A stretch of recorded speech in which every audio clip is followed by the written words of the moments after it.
Hi, my name is Jonathan Medford, and I am a guardian of the estate for a relative of mine. And I just want to talk about the process of filing the annual account. Some of the frustrations that I've experienced personally, and some solutions that I put in place to really help streamline the process for me next year. First of all, I am a guardian of the estate for a relative in North Carolina. This video is really going to be focused on what North Carolina does, but I think a lot of this will apply to basically any state. Guardian of the estate is essentially a financial guardian in charge of making financial decisions. Some states call this a conservatorship. So just keep that in mind. I'll start by saying that I had to file an annual account in Iredell County, North Carolina, at the clerk of court's office.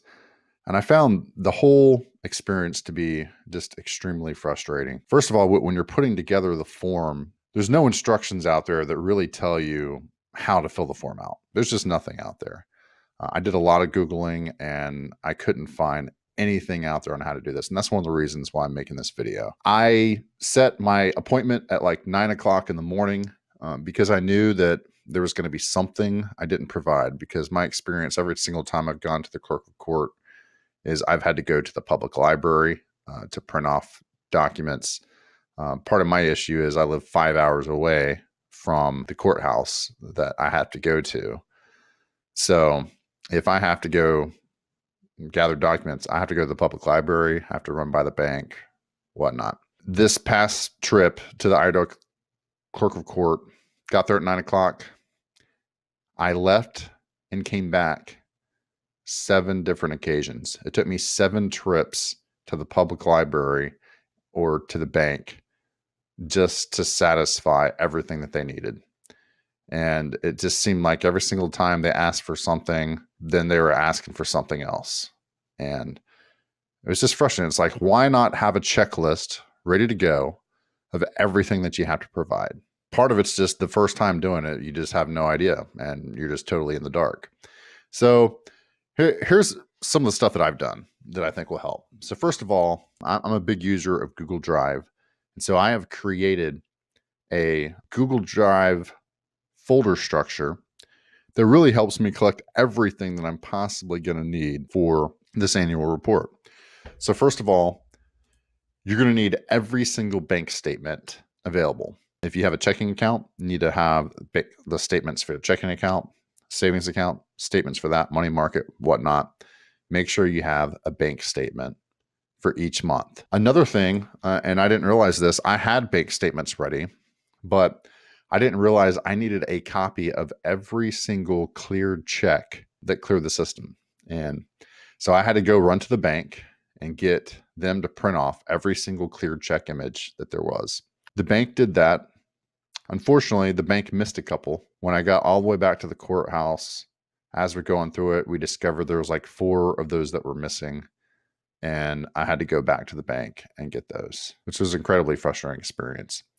So one thing I'm doing now is every single month when I'm balancing the checkbook, I'm actually going online and I'm downloading through online banking a copy of each cleared check image. If I'm going to mark yellow that this check is cleared, that yellow doesn't mean it's cleared unless I've actually downloaded that check image to this folder. I'm making sure that I'm not going to miss a single check image, because if you miss just one check image, that's another trip that you're going to have to leave the courthouse, go to a bank, and get that.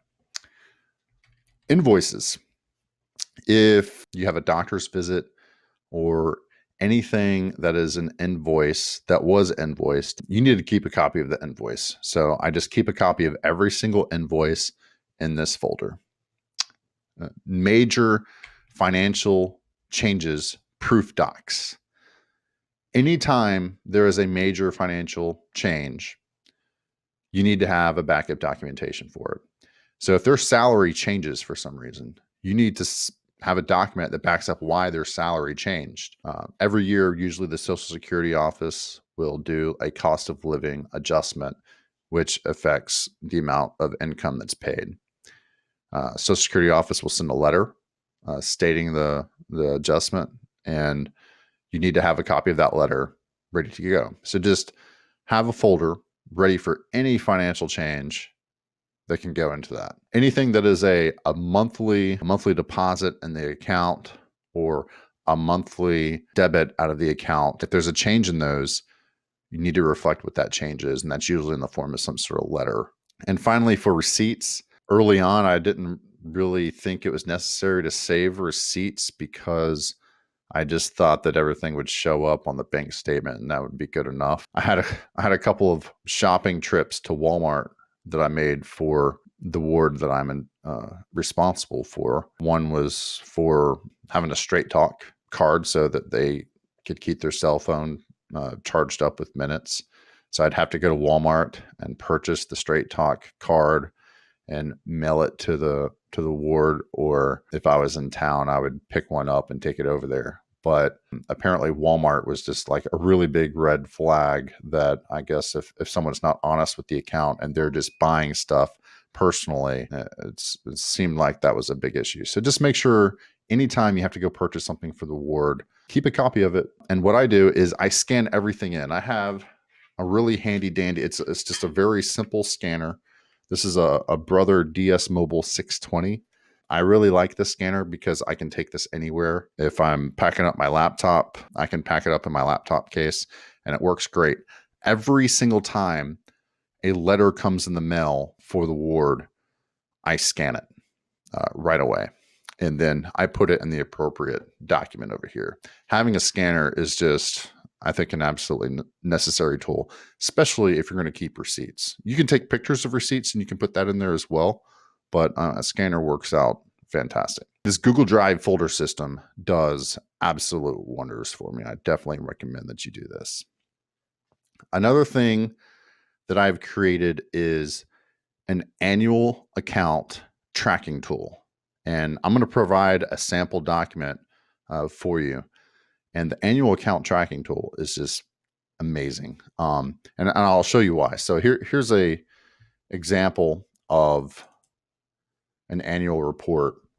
So right here, you have subtotal personal property on inventory or subtotal personal property held invested on the last account. This final number right here, 7,507.45, that was the final account total for this year. So that total is going to be on this line next year, minus loss of sale of personal property. So if you have that, you would minus that out and you'd have a subtotal here. Now here's the thing. You have to include total receipts as shown on the reverse. And basically on the reverse of the page, they give you like 20 lines where you could show all the total receipts. Well, if you're managing, actively managing transactions for a ward on a daily, monthly, yearly basis, you're going to fill up that sheet entirely. Okay, so I knew that I wasn't going to have near enough room to put all of these income and expenditures on the back of this form here. There's just not enough room for that. So what I decided to do was to make a spreadsheet, print that off, and then bring it to them. And I was glad I did that because one of the first things that they asked me was, do you have a spreadsheet with all the transactions on it? The whole process, at least in North Carolina, seems to be so anti-technology. You can't submit all of this to them via email. You can't bring in a thumb drive that has all the information on it. Heck, you're not allowed to bring in a laptop or a cell phone inside the courthouse, even though you're trying to manage all of this stuff. If you're missing a document, you're missing a bank statement, you can't just go on your laptop or go on your cell phone and say, okay, yeah, no problem. Can I just email it to you? No, you can't do that. You have to bring it in by paper. And that's incredibly frustrating process. And I think it's ridiculous. That said, they wanted a spreadsheet, and luckily I had one printed off and ready for them. It's important to have that. And I'm going to go over this spreadsheet in a little bit more detail with you. But first of all, I want to show you how we kind of fill out this form. Let's say this is the previous year's form. Okay. This first line here, this number was this number on either your initial inventory or your previous year's inventory. All right. So that means that when I go next year to file my report, this number right here is going to be my starting number. So 7,507.45. $7,507.45. So I've already started this form right here. If you're looking for this form, if you do a search for North Carolina E506 form, this is going to pull right up, and it's completely fillable online. So you could fill this out and you can print this thing off. Next thing, minus loss of sale of personal property. If that doesn't apply, you just put 0 there. Subtotal $7,507.45. This right here is total receipts as shown on reverse. Well, that's going to be your total receipts from your spreadsheet. So what's great about our spreadsheet here, our total receipts is going to be this figure right here, $2,227.93. Because what we're able to do, this is an account income statement that has the balance, receipts, disbursements for each one of our accounts that we're tracking. So for my ward, I have 3 accounts I got to track. I got to track checking, savings, and a money market account. So I have a sheet right here for checking, for savings, and for the money market account. And you'll notice that I have a receipts column that's totaled here. I have a disbursements column that's totaled here. Same thing with savings. Same thing with checking. And then on this income statement sheet, it automatically brings in those figures right here and totals everything up for me. So they want the total amount of receipts for the year. So that's $2,227.97. Or I'm sorry, 93 cents. 222793. 2227.93. So then you add those together, total assets of $9,735.38 minus disbursements. So the disbursements are $2,254.43. I actually already have that plugged in here. So I'm going to minus $2,254.43. And that's going to equal $7,480.95. Minus distributions, inheritance to heirs, that doesn't really apply for someone who is a managing guardianship for a ward. Ignore that column, and we'll put this figure here. So then all you have to do is you put in the balance, which I have here, the balance for each one of these. And again, that pulls in from this right here. So whatever this ending balance is for each one of these accounts, that's going to automatically show up right here. So we put in the balance for each one of those. And then this is going to be different for anyone. Everyone's going to have a unique situation regarding personal property and real estate. The biggest thing you have to keep in mind here is the total balance held right here has to equal to this total balance right here. Okay, make sure those two figures equal each other. And that's really all there is to that. One thing I want to express with keeping track of your transactions here. On this checking account, I have the check number, I have a date cleared, and I have a description. And you'll notice that we have 4 different columns for tracking receipts and disbursements, also for transfers. If you transfer $500 from savings, you don't want to count that as a $500 receipt because that's coming from an internal account. They don't care how much money you're transferring in between their accounts. They don't want to track that at all. They just want to track how much money is coming into them and how much money is leaving their accounts as a total. Okay. So anytime there's a transfer, you have to make sure that that's not counted. I have a unique situation. I have I live 5 hours away from my ward, and I'm just saying this because this might be helpful to somebody. And I was finding it very difficult to give them money. At first, I would try to write them a check. Well, the ward can't cash a check. And I want to be able to give them some spending money. But I live 5 hours away. I can't just, go to the ATM for them and give them some spending money. You have to get special permission for them to even have spending money. And so what I suggested doing, and I had to go to file this with the clerk of court and everything, and I got them a prepaid debit card where they can manage up to $250 on that. This allows me from 5 hours away to not have to put $250 worth of cash in the mail and mail it to them and risk losing it. I can transfer funds from their account to this prepaid debit card. Well, because the ward is managing that money, they don't really count that as a transfer. And because they don't want to track the ward's money that they're spending, they want to track the money that you're held accountable for. So I'm not held accountable for that money. So because of that, even though it's a transfer, it's really a disbursement. And so that gets counted as a disbursement.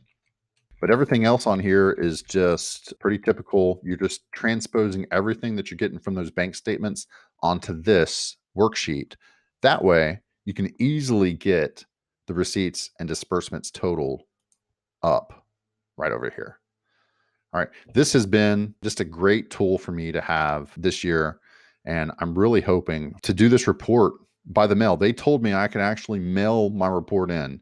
Now, knowing last year I had to leave the courthouse 7 different times to bring back different documents, doing that by mail would not have worked. But now that I have a system in place, I have this tool. I have the annual account tracking tool.